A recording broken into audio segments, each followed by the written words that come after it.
Hola, bendiciones a todos los que nos acompañan cada semana. Quien les habla, el pastor Gabriel González, de las Escuelas del Reino Eder. Y el estudio de esta semana es la porción número 47, que tiene por título Re, y significa observa. Comprende en el libro de Deuteronomio desde el capítulo 11, verso 26, al capítulo 16, verso 17. Y los episodios que comprenden toda esta parashá, o el resumen de toda ella, lo tenemos, y es la elección entre el bien y el mal. Luego habla la eliminación de la idolatría, el lugar donde se deben realizar las ofrendas. También la prevención contra los falsos profetas y el castigo por la idolatría. También habla sobre la instrucción sobre los animales permitidos y no permitidos, los que se pueden comer y los que no. La instrucción acerca del diezmo nos habla todo sobre el año Shemitah o año sabático y las fiestas de peregrinaje.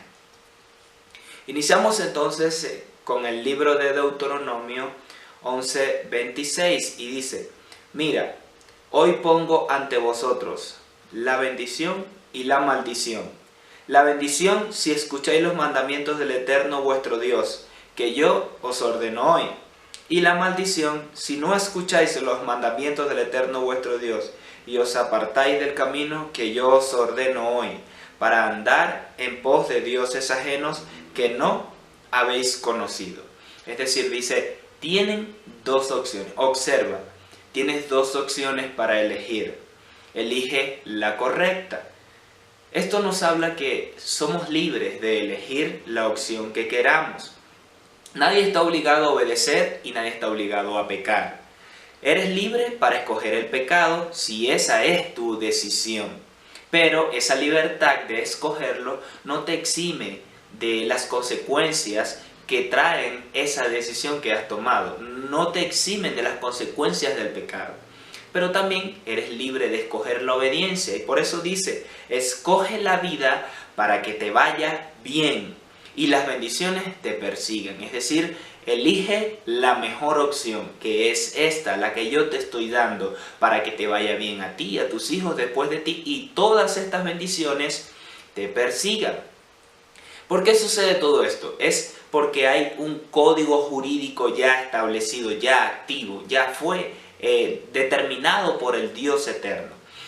Un ejemplo de esto lo podemos ver tomando leyes o situaciones físicas en nuestra vida cotidiana. Por ejemplo, si vemos la gravedad, ya está establecida. Es la acción que atrae los cuerpos hacia la tierra. Es decir, lanzamos un objeto hacia arriba y él inevitablemente irá hacia abajo. Es algo ya establecido, es algo que está activo, que no lo podemos ver, pero no se escapa de ello. Igualmente, y con mayor representatividad y de parte del Dios eterno, es esta palabra, las bendiciones y las maldiciones. Porque es un código jurídico activo. Es decir, el que obedece va a recibir bendición. Y los que desobedecen van a recibir algunas consecuencias por quebrantar lo que ya el Eterno estableció como lo correcto, como lo justo. Por eso tenemos una libre decisión de ir por lo bien o ir por lo que va a resultar como mal. Luego dice en el verso 29, sucederá que cuando el Eterno tu Dios te introduzca en la tierra, a la cual tú entras a tomarla en posesión, pondrás las bendiciones sobre el monte Gerizim y las maldiciones sobre el monte Ebal. Esta acción determinó este código jurídico activo, porque ellos proclamaron esas bendiciones y esas maldiciones y fueron lanzadas por el mundo. Desde ese momento fueron lanzadas en la dimensión espiritual al resto del mundo y quedó activo. Entonces ellos ahí, al proclamar estas bendiciones y estas maldiciones, fueron determinados por el eterno Dios como legisladores. Un legislador es aquel que establece leyes, es un órgano dictaminado por un país que depende de la constitución de cada estado para dictaminar todas estas leyes. Entonces ellos ahí fueron establecidos como legisladores al proclamar, unos en el monte Gerizim las bendiciones y otros en el monte Ebal las maldiciones. También hay algo importante, y es que hubo testigos para esta proclamación. El pueblo de Israel estuvo todo en la ciudad de Siquén, en la parte de abajo. Ellos no subieron todos a los montes, solo unos escogidos fueron para el monte Gerizim y el monte Ebal, y el resto fungió como testigos de esas palabras. Pero también el eterno Dios estableció a los cielos y la tierra como testigos de esa proclamación, de ese establecimiento de su voluntad sobre toda la tierra.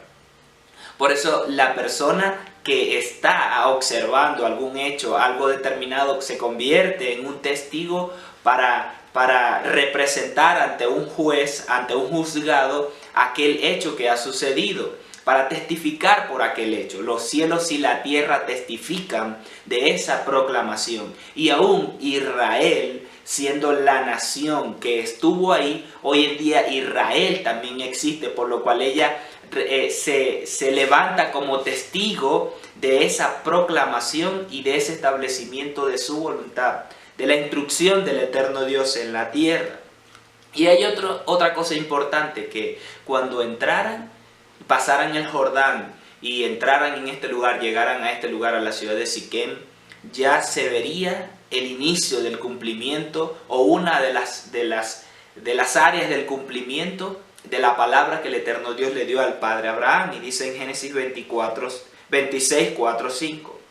Multiplicaré tu descendencia como las estrellas de los cielos. Daré a tu descendencia todas estas tierras.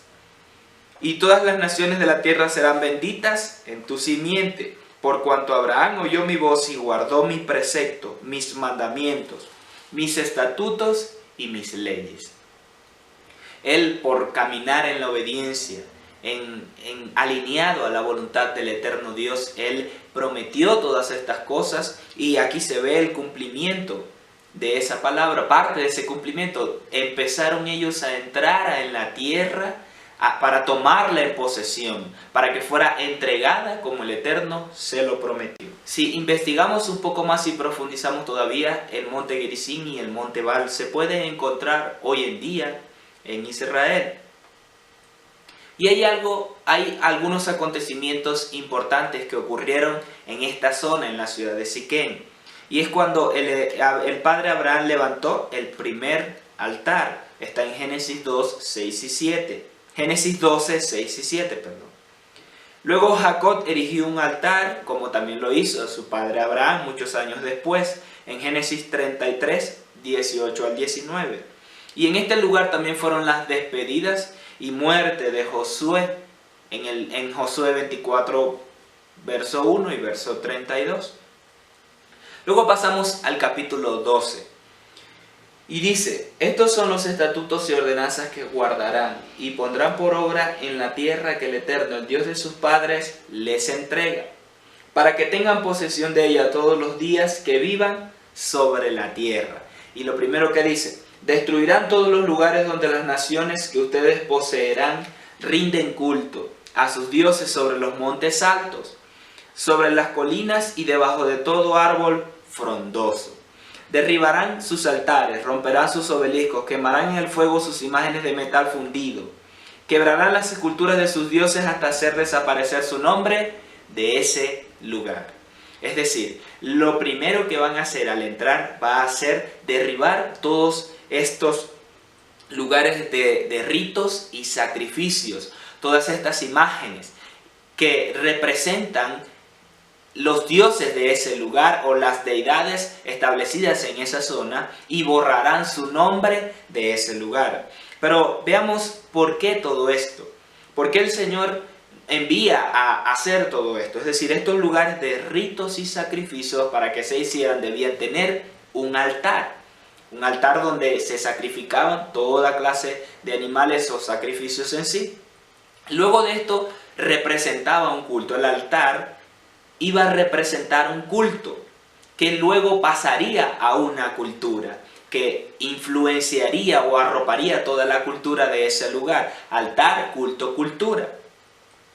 Todo esto iba a influir sobre las naciones o sobre las personas en ese lugar para que haya una rendición en ellos, una rendición de su corazón para postrarse ante ellos, para someterse a esas deidades y que rindieran adoración. Esto provocaría el gobierno de las tinieblas sobre ese lugar. El Eterno tenía que derribar el gobierno de las tinieblas en ese lugar, iniciando por las raíces, que era el altar, el culto, la cultura a esas deidades, y borrar su nombre de ese lugar.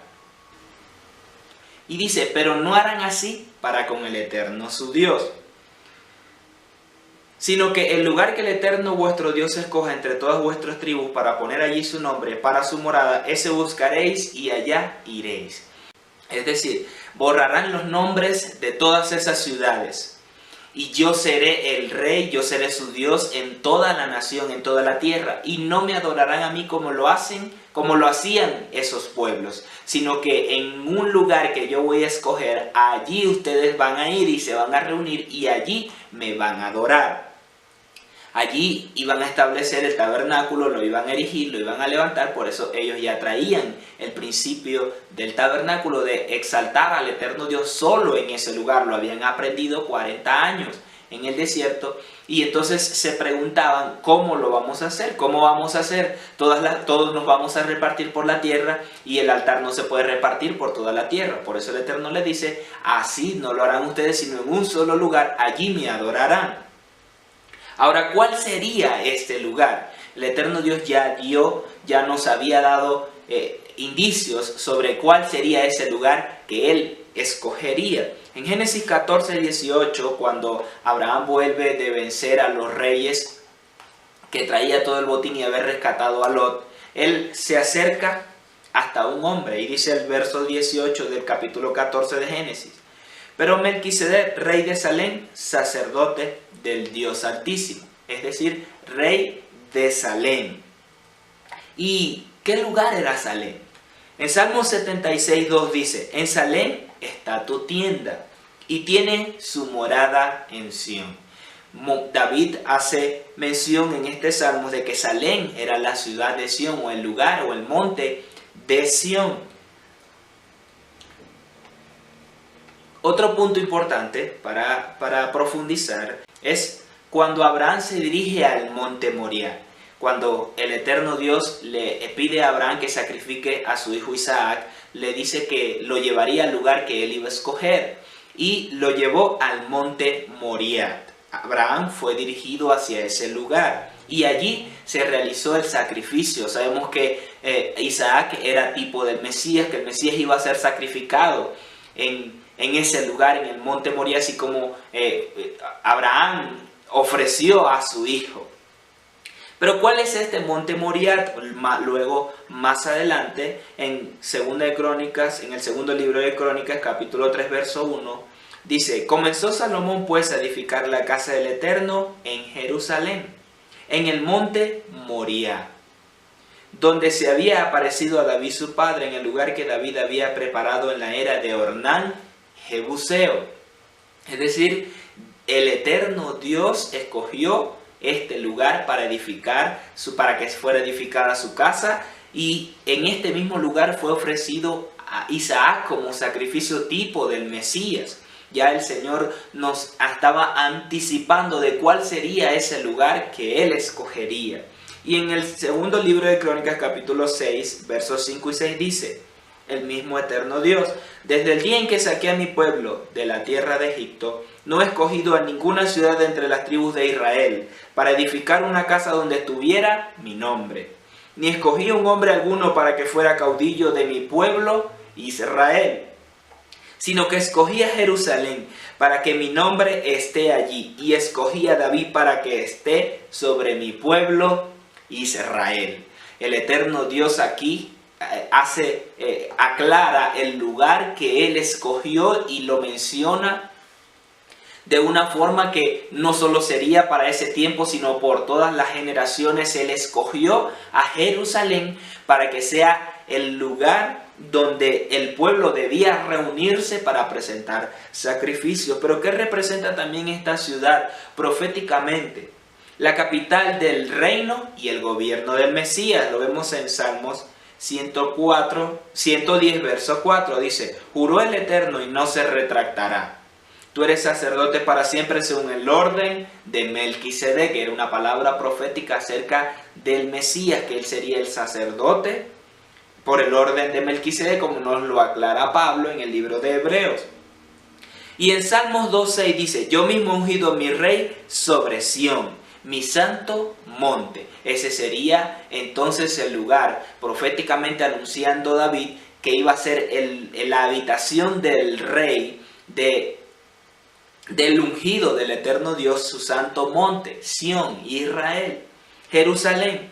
También está hablando del que será el centro mundial de adoración. Es decir, en el Salmo 48, verso 1 al 3 dice, grande es el Eterno y digno de ser alabado en gran manera, en la ciudad de nuestro Dios, en su santo monte. Hermosa elevación, gozo de toda la tierra. Gozo de toda la tierra. Monte Sión, vórtice del Aquilón, ciudad del gran rey. Elohim entre sus palacios descuella como alta torre. Y luego en Zacarías 10:11 nos lo dice con mayor claridad. Canta alabanzas y alégrate, hija de Sión, porque yo vengo a morar en medio de ti, dice el Eterno. Aquel día se unirán al Eterno muchas naciones y me serán por pueblo, y habitaré en medio de ti, y conocerás que el Eterno me ha enviado a ti.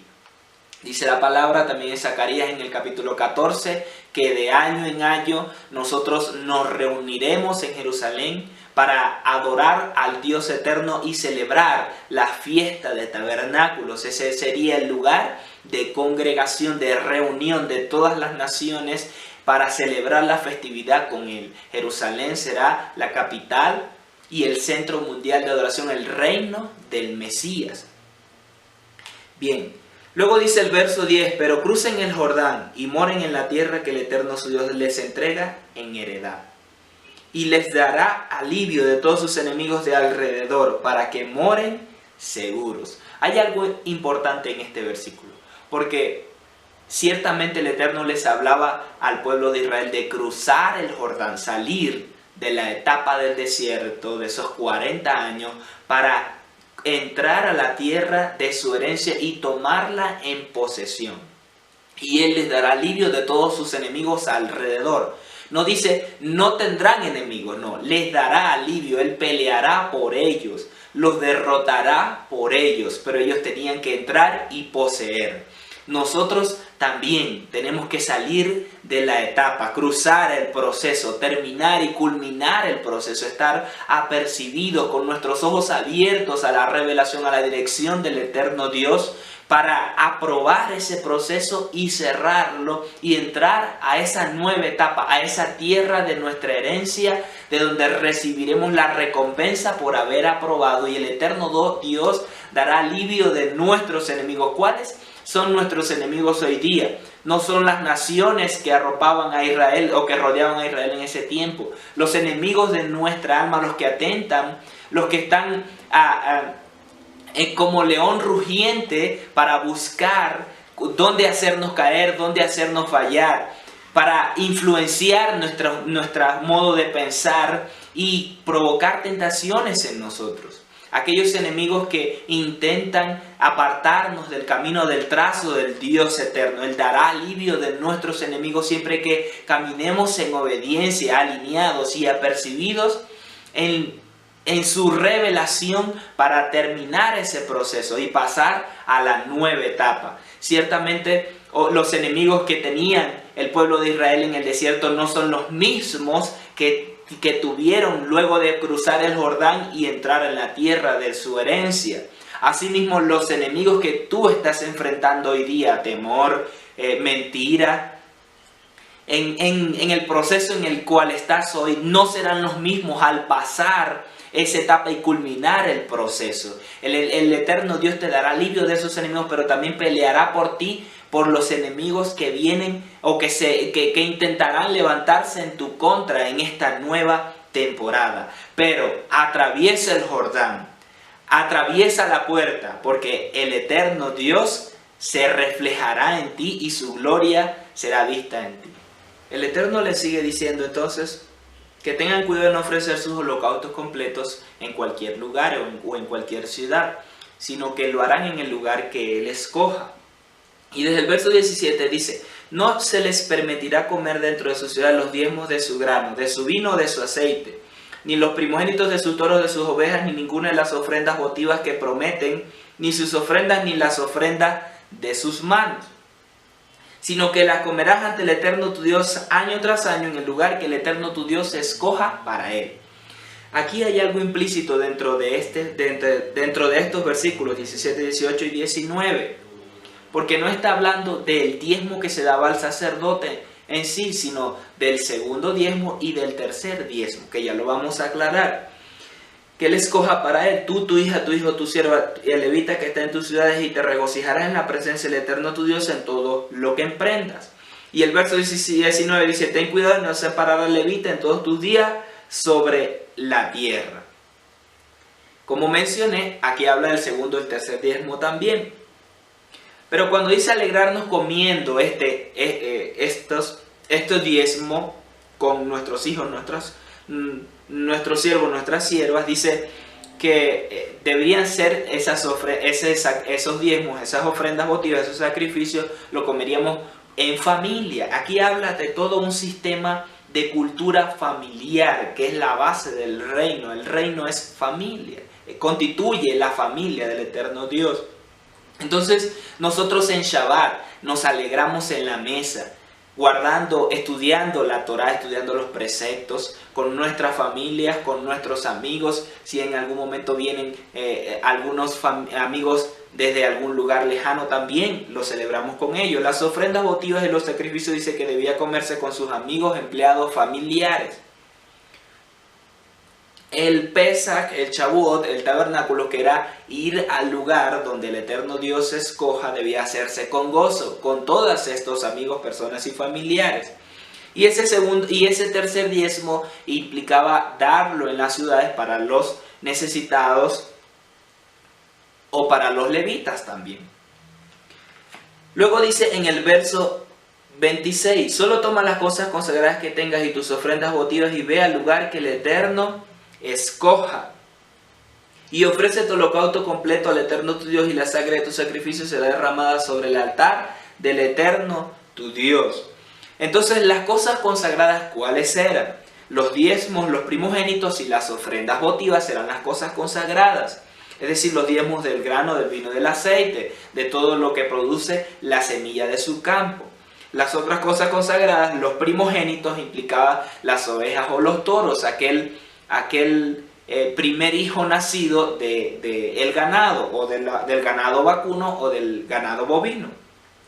Y las ofrendas votivas será toda clase de ofrenda, voto que se hiciera con el Eterno Dios, que debía luego ofrecerse en ese lugar.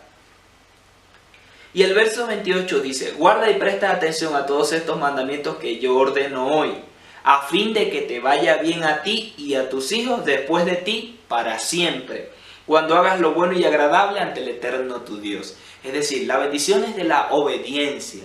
Hoy en día nosotros las buscamos, sí, pero van a perseguirnos por causa de nuestra obediencia. Podemos entonces mentalizar y decir: yo voy a obedecer al Dios eterno para que me vaya bien y todo me salga bien.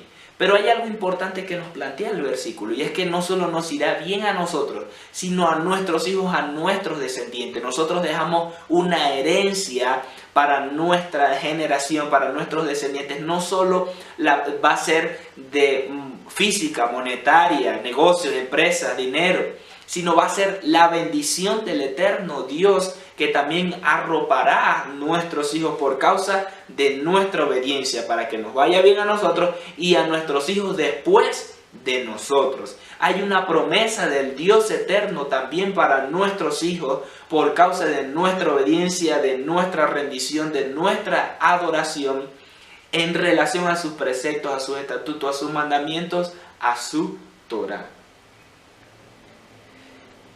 Y cuando dice guarda y presta atención, nos habla, es nos habla de hacerlos parte de nosotros. Guardar implica cuidar, proteger, atesorar. No es guardar, agarrarlo y meterlos en un cajón y encerrarlos y ahí está guardado, ahí no le va a pasar nada. No, implica atesorarlos, guardarlos y hacerlos parte de nosotros, estudiándolos a profundidad. Guardar y prestar atención implica atesorarnos, hacerlos parte de nosotros y estudiarlos a profundidad. Porque ¿qué nos va a llevar eso? Eso va a traer un conocimiento profundo, una revelación mayor del Dios eterno, de quién es Él, de cómo se mueve, cómo hace, cómo opera Él, cómo se mueve en relación a su Torah y a todas las cosas. Nos va a tener nos va a traer una revelación mayor de su conocimiento, que luego va a implicar una mayor relación con Él, es decir, una mayor intimidad, un mayor acercamiento. Conocer implica relacionarnos con esa persona, ver quién es, cuáles son sus gustos, cuáles son sus deseos, sus sueños. Esa relación va a fortalecer la identidad de nosotros como hijos delante del Dios eterno y Él como un padre para nosotros, que establece una familia, una relación padre-hijo, una familia que es la base del reino para expandir y ensanchar el reino sobre la tierra. Continuamos entonces al capítulo 13, donde nos habla de no prestar atención a los falsos profetas. Dice: si se levanta en medio de ustedes un profeta, un soñador de sueños, si te presenta una señal, un prodigio, y la señal o prodigio que él te ha hecho se cumple, pero te dice: vayamos en pos de otros dioses, los cuales no has conocido, para rendirles culto, no prestes atención a las palabras de aquel profeta o aquel soñador de sueños, ya que el Eterno su Dios los está sometiendo a prueba para ver si aman al Eterno su Dios con todo su corazón y con toda su alma.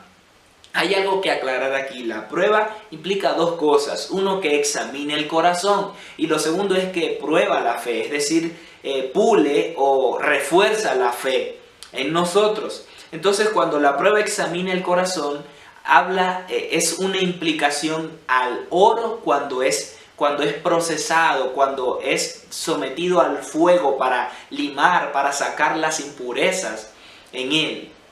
La palabra prueba es bakhan, que significa probar, examinar, poner a prueba. Da la idea de poner a prueba la pureza del metal, como decía, que en este caso el Eterno lo relaciona al corazón. Proverbios 17:3 dice: el crisol para la plata y la hornaza para el oro, pero el Eterno prueba los corazones. El corazón va siendo expuesto a prueba. Saca a la luz lo impuro, y en medio de la prueba es posible distinguir lo que es de Dios en nosotros y lo que no es de Dios. En esta situación se ve el verdadero carácter de una persona. La prueba que menciona el verso 3 del capítulo 13 no es para que sean reprobados, sino una prueba para determinar qué es lo que es de Dios y qué es lo que no es de Dios, para que pueda ser identificado en nosotros y que podamos alinearnos al carácter del Dios eterno para caminar en sus preceptos. En medio de la prueba se puede conocer lo que hay en medio del corazón, si hay obediencia a Dios o hay desobediencia a su palabra. Con este examen se ve la realidad del corazón del hombre, si realmente obedece a Dios y hace lo que Dios espera de él o hace lo contrario. Lo segundo es que pone a prueba la fe, es decir, la expectativa de aprobar. Es en lo que nos introduce el eterno Dios. Somos probados no para que salgamos mal, sino para que salga exitoso el proceso. Es decir, en este momento no se debe concebir la posibilidad de fracaso. Primera de Pedro 1:7 dice: para que sometida a prueba vuestra fe, mucho más preciosa que el oro, el cual, aunque perecedero, se prueba con fuego, sea hallada en alabanza, gloria y honra cuando sea manifestado Yeshua el Mesías. Es decir, para que seamos hallados victoriosos, firmes en su voluntad, en su palabra, y no seamos llevados por cualquiera que venga a hablar con algún sueño, con alguna profecía, porque el mismo Señor lo dijo en Mateo, que muchos profetas vendrían y harían señales y harían muchos prodigios, pero eso no significa que esos eran verdaderos delante del Dios eterno. Pasemos al capítulo 14, dice: ustedes son hijos del Dios eterno, no se tatuarán, ni se harán sajaduras en su frente, por causa de un muerto. Porque tú eres un pueblo santo para el eterno tu Dios, y el eterno tu Dios te eligió para que le seas un pueblo amado, más que todos los pueblos que están sobre la faz de la tierra. Así inicia el capítulo 14, que luego nos habla de las instrucción de los animales que se pueden comer y los que no se deben comer. Oseas 1:10, antes de entrar a hablar sobre los animales que se pueden comer y los que no, es importante este versículo, porque dice: ustedes son hijos del Dios eterno.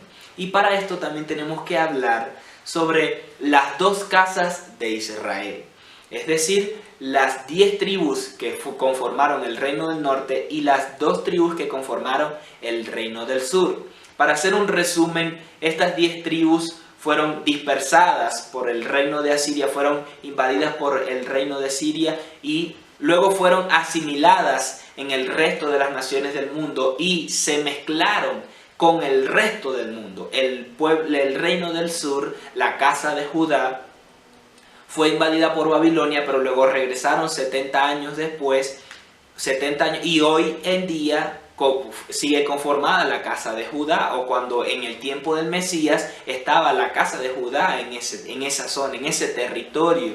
Todavía existía, se podía conocer, más en la casa de Israel, que era el reino del norte, las 10 tribus, se dispersó y se asimiló por el resto del mundo. Algunos volvieron y vivieron en las zonas adyacentes, pero muchos o la gran mayoría, casi todos, se asimilaron al resto del mundo hasta nuestros días. Por eso la palabra dice en las promesas del Dios eterno al Padre Abraham que su descendencia sería como las estrellas del cielo y como la arena del mar, que no se podían contar porque no se puede determinar quiénes son esas 10 tribus, parte de esas tribus.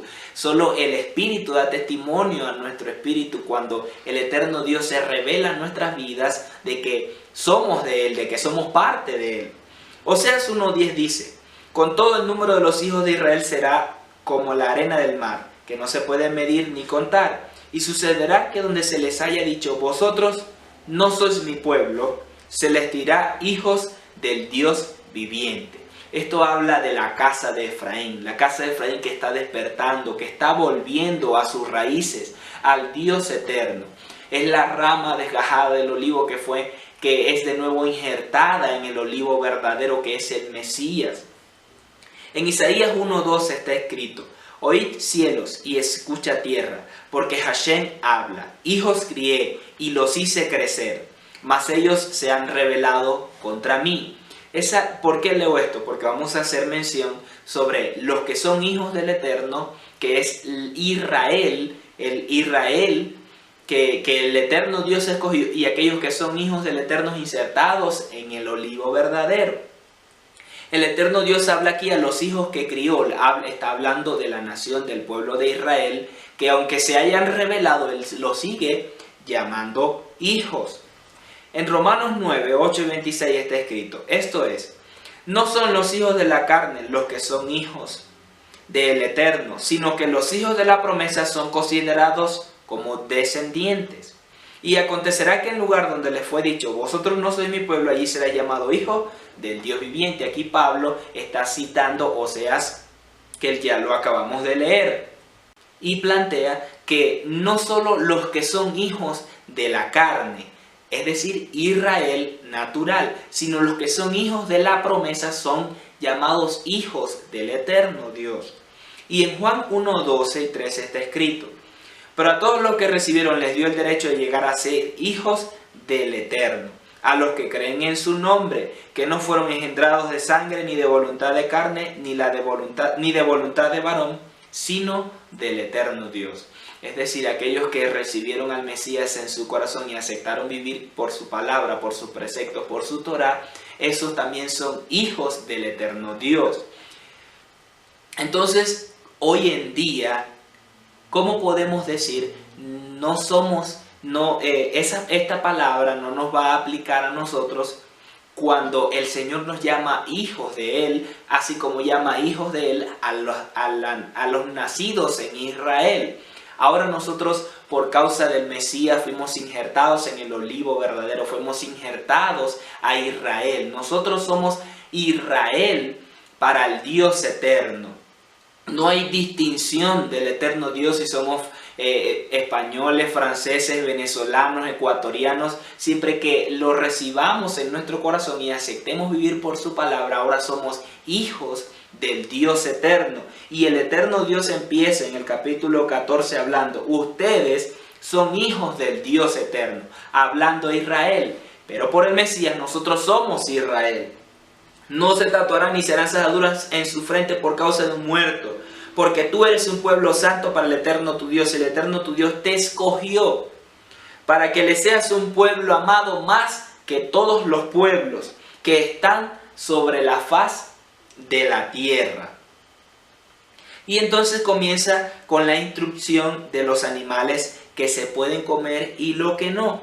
Estos son los animales que podrás comer: el buey, el cordero, la oveja y la cabra, el ciervo, el venado, el corzo, el ibis, el carnero montés. Podrán comer cualquier animal que tenga pezuña partida y hendida en dos mitades y que rumie. Es decir, da estas instrucciones. Si seguimos leyendo, dice cuáles son los que no pueden comer: aquellos que aunque tengan la pezuña partida no rumian, como el cerdo, y aquellos que aunque rumian no tienen la pezuña partida, como el camello. Estos no lo podrán comer, otros ciertos animales. Pero más allá de ver el hecho puedes o no puedes, es el por qué el eterno Dios nos da la instrucción de no comer estos animales. Y es por lo que dice en el verso 1 y 2. Porque somos hijos del Dios eterno, escogidos para el apartado, consagrado, dedicado para uso exclusivo de Él, y que le seamos un pueblo amado más que todos los pueblos. Es decir, que nosotros al no comer estos alimentos haremos la diferencia entre el resto de los pueblos. No para condenar a los que comen o no comen, no. Sino porque yo soy del Dios eterno, entonces yo me comprometo con Él y me he comprometido a seguir su palabra, a caminar en su instrucción en tu Torah, para hacer la diferencia con el resto de las naciones de que yo soy el Hijo del Dios eterno. Entonces, si yo soy hijo, entonces esa diferencia se notará aún en mi manera de comer. Bien, avancemos al verso 22, donde nos habla de los diezmos. Y aquí vamos a hacer la aclaratoria de los diezmos. Dice: diezmen fielmente todo el producto de su semilla, lo que rindan sus campos año tras año. El verso 22 nos habla del diezmo, el que debía apartarse el 10% de todo lo que produzca el campo para los levitas. Recordemos que el diezmo era para los levitas y las ofrendas votivas y las cosas consagradas eran para los sacerdotes. El verso 22 nos habla del primer diezmo, o el 10% que se apartaba. Luego en el verso 23 dice: comerás ante el eterno tu Dios en el lugar que Él haya escogido para hacer morar allí su nombre.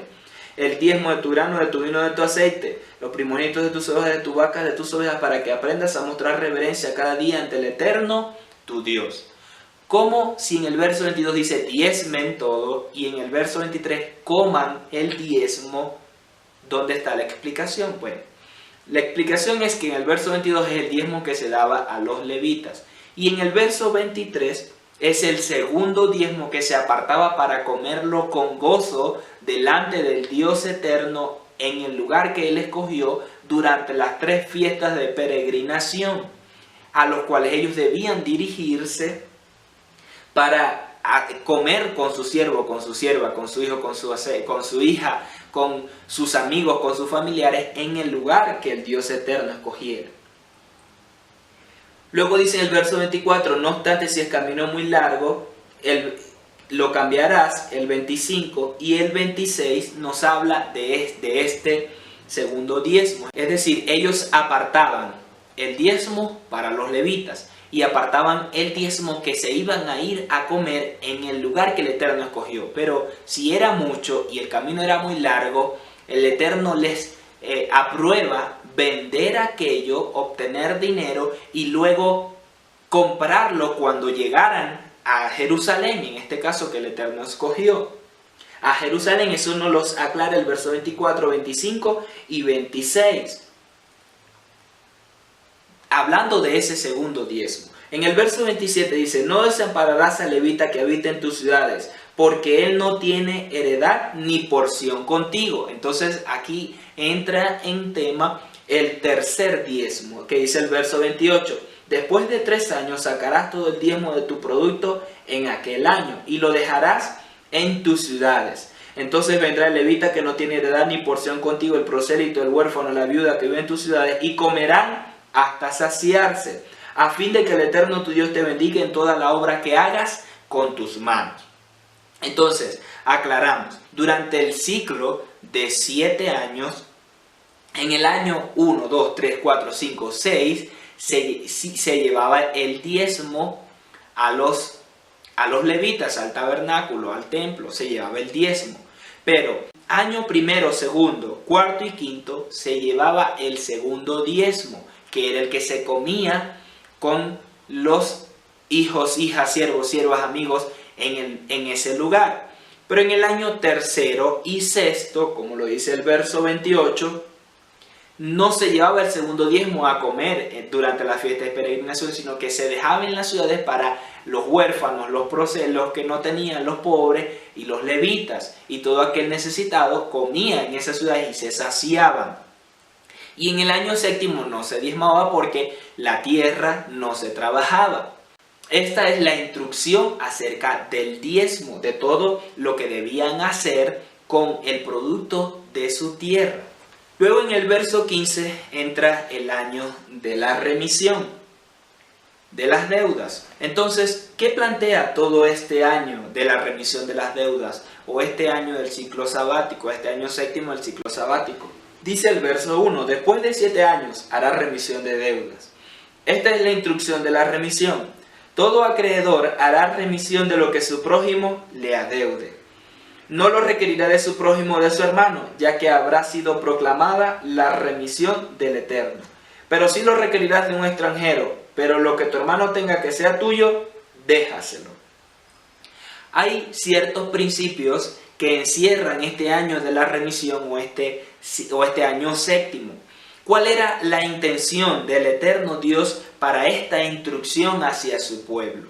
Primero, que haya una generosidad en su corazón, que ellos puedan tener esa intención hacia su prójimo de ser generoso, de ser compasivo con ellos.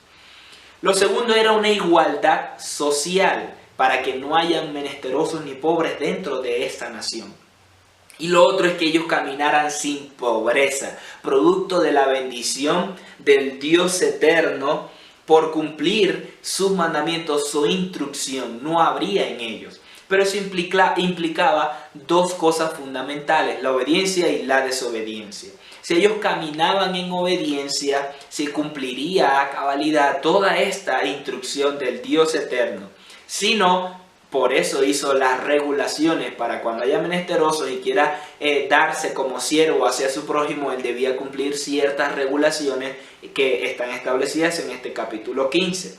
Pero si había desobediencia, entonces entrarían los menesterosos, ellos prestarían prestado y las naciones se enseñorearían de ellos. Ahora, si caminaban en obediencia, el Eterno los bendeciría abundantemente.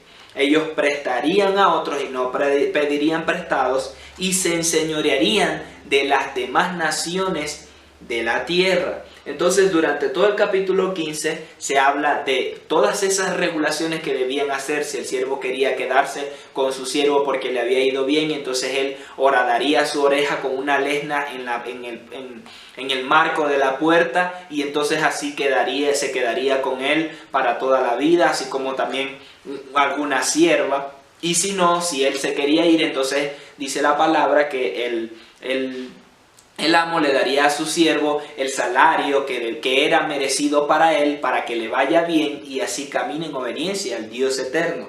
Todas esas regulaciones. Pero lo importante eran estos 3 principios: una generosidad, una igualdad social y que caminaran sin pobreza en toda la nación de Israel. Luego pasamos al verso 16, donde nos habla de las fiestas de peregrinación, o también llamadas Shalot Regalim. ¿Por qué Shalot Regalim? Porque implica una peregrinación a pie, una andanza a pie desde el lugar de su habitación hasta Jerusalén, el lugar que el Eterno escogió. Estas tres fiestas eran durante las festividades en las que debían ir a Israel, eran durante las festividades de Pesaj. Por eso dice en el verso 16, guardarás el mes de Abib y celebrarás el Pesaj al Eterno tu Dios, porque en el mes de Abib el Eterno tu Dios te sacó de Egipto durante la noche. Hacía una mención de la festividad de Pesaj como esta fiesta de peregrinación, la primera, para dirigirse a Jerusalén. Comer allá el Pesaj, no lo debían sacrificar en otras ciudades, sino en ese lugar. Comerían pan sin levaduras durante 7 días y no harían ninguna obra en él. Luego nos habla de la festividad de las semanas, que es Shavuot. En el verso 9 dice, 7 semanas contarás. Empezarás a contar las 7 semanas a partir de que metas la hoz en la mies. Entonces celebrarás la fiesta de Shavuot al Eterno tu Dios con suficiente ofrenda en tus manos, de lo que hayas apartado de acuerdo a como el Eterno tu Dios te haya bendecido, y te regocijarás delante del Eterno tu Dios. Esta fiesta nos hablaba de recordar cuando el Eterno Dios nos sacó de Egipto, Pesaj, y ahora de la entrega de la Torá, la festividad de Shavuot, pero aún debían ir a Israel. En los libros, en los evangelios, nos habla cuando la festividad de Pesaj fue celebrada en el tiempo del Mesías, Israel se reunió en Jerusalén. Durante la festividad de Shavuot, Israel se reunió en Jerusalén. Por eso cuando vino el viento recio, que estaban los 120 reunidos en el aposento alto, que vinieron y se les repartieron lenguas como de fuego y hablaban a todas las naciones. Y habían personas que hablaban partos, medos, persas, eran porque se habían reunido en esa fiesta de peregrinación, era Shavuot. Luego nos habla de la festividad de tabernáculos. En el verso 13, celebrarás la fiesta de los tabernáculos durante 7 días, cuando hayas recogido el producto de la era y del lagar. Entonces te regocijarás en tu fiesta, tú, tu hijo, tu sierva, el levita y el forastero, el huérfano y la viuda que moren en tus ciudades, para que el Eterno tu Dios te bendiga en toda la cosecha, en la obra de tus manos, y te regocijes. También durante la festividad de tabernáculos debían reunirse en Jerusalén y celebrarlo con gozo delante del Dios eterno. También está registrada en los evangelios esta reunión, esta congregación de la fiesta, cuando el Mesías entró a Jerusalén montado sobre un pollino, y la gente colocaba ramas de palmeras delante de su camino. En ese momento estaba reunido toda Israel en ese lugar. Pero hay algo importante. En el verso 16 dice, 3 veces al año se presentarán tus varones delante del Eterno tu Dios en el lugar que Él haya escogido. En la festividad de los panes sin levadura, en la festividad de Pentecostés y en la festividad de los tabernáculos. Y dice, y no se presentarán delante del Eterno tu Dios con las manos vacías, sino que cada varón dará de lo que pueda según la bendición que el Eterno tu Dios te haya dado. Hoy nosotros rescatamos los principios de las festividades del Eterno Dios, porque no solo tuvieron un cumplimiento histórico, sino que tienen un cumplimiento profético en el Mesías. Todas se reúnen en Él y su venida será durante una festividad de tabernáculo, por lo cual nos habla de su cumplimiento y su proyección profética. Por eso rescatamos estos principios y también nos presentamos delante del Eterno Dios con aquella bendición que el Eterno nos haya dado para festejarlo y reunirlo con gozo, porque sabemos que en una festividad como tabernáculos el Mesías volverá, el Mesías vendrá.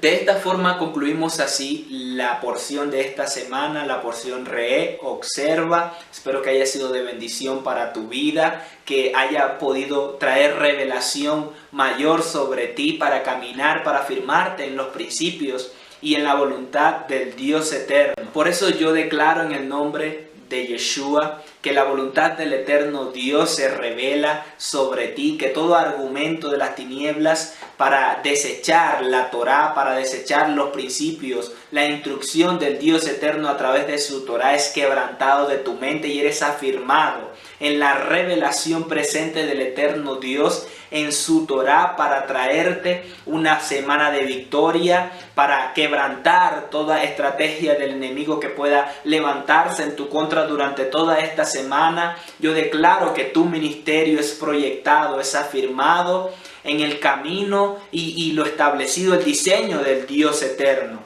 Declaro en el nombre poderoso de Yeshua que la revelación de la identidad de hijos como Israel, como escogido, apartado, guardado, seleccionado para uso exclusivo del Dios eterno, viene sobre tu vida trayendo un ensanchamiento en tu espíritu, una expansión en tu mente para ordenar y organizar toda la verdad y la revelación que el eterno Dios ha venido trayendo y que hasta hoy no le veías forma. El eterno Dios la sienta sobre tu espíritu, sobre tu vida, sobre tu casa, sobre tu familia, para expandir el reino, para ensanchar las verdades del reino del Dios eterno sobre ti, tu ministerio, tu casa y todo lo que emprendas, para que seas afirmado en su instrucción, en su Torá, y todo lo que hagas y en lo que emprendas te vaya bien, a ti y a tus hijos después de ti. Bendiciones.